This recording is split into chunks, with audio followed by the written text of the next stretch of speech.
आज बसून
बैठकीला जे आहेत रवींद्र चव्हाण साहेब उपस्थित आहेत आणि सोबत येताना विरोधी पक्षातले जे आहेत ते नगरसेवक आपण सोबत घेऊन काय राजकीय घडामोडी घडणार आहे?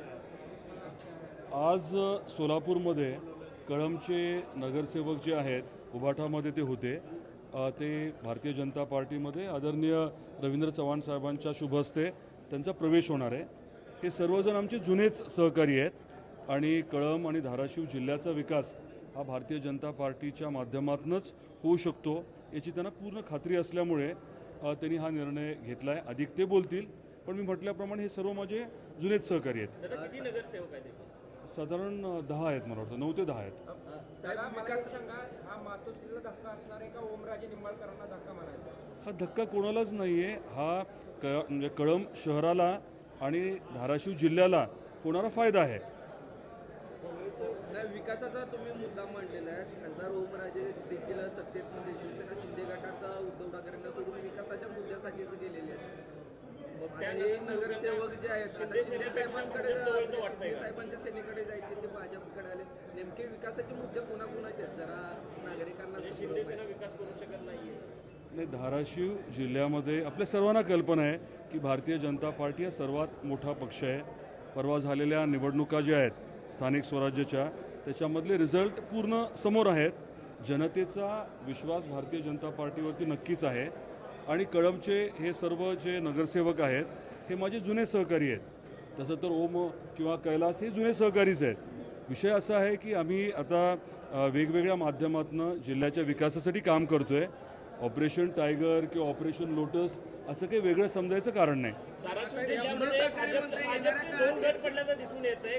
धाराशिव जिल्ह्यामध्ये भाजप हे वेगळ्या दिशेने जातात आणि तुमचा मार्ग वेगळा दिसून येतोय. कारण पूर्वाश्रमीचं जरी बघितलं तरी राष्ट्रवादी आणि काँग्रेस अशा पद्धतीचं राणादादाचा एक गट आणि बसवराज पाटलांचा वेगळा असा सक्रिय होता. पण आता भाजपमध्ये सुद्धा तशीच रीग ओढल्यासारखी दिसून येते, अशी चर्चा सुरू आहे. चर्चा कुणी काही करू शकेल. भारतीय जनता पार्टीमध्ये गट तट याला काही महत्त्व नसतं. मी एवढंच आपल्याला सांगेन की बसवराजजी हे ज्येष्ठ नेते आहेत. त्यांना जबाबदारी जी आहे ती जास्त लातूरची आहे.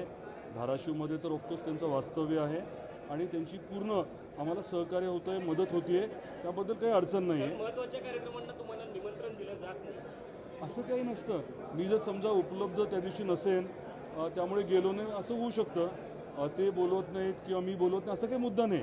माझी विनंती काय आहे, धाराशिव जिल्ह्याच्या बाबतीत आपण विचार थोडा वेगळा करतो आहे.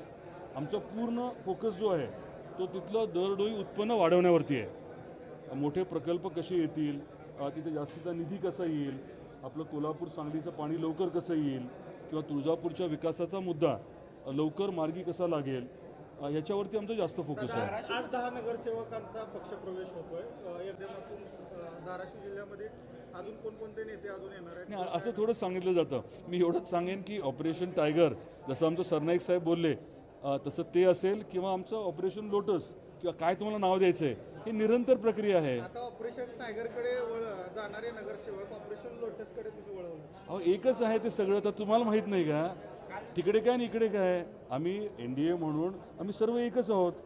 येणाऱ्या काळात मी एकी दिसेल का हे? नाही, मला एवढे बारकावे माहीत नाही, ते तुम्हाला जास्त माहिती. येणाऱ्या काळात ठीक हीच आहे. एकी दिसेल का? लोटस टायगर एकत्र दिसतील का? प्रश्नच नाही ना. सर्वजण जे आहेत ते आदरणीय नरेंद्र मोदी साहेबांना, आदरणीय अमित शाह साहेबांना नेते मानतात आणि त्या अनुषंगानेच आम्ही सर्वजण काम करतो. ठीक आहे. चालेल.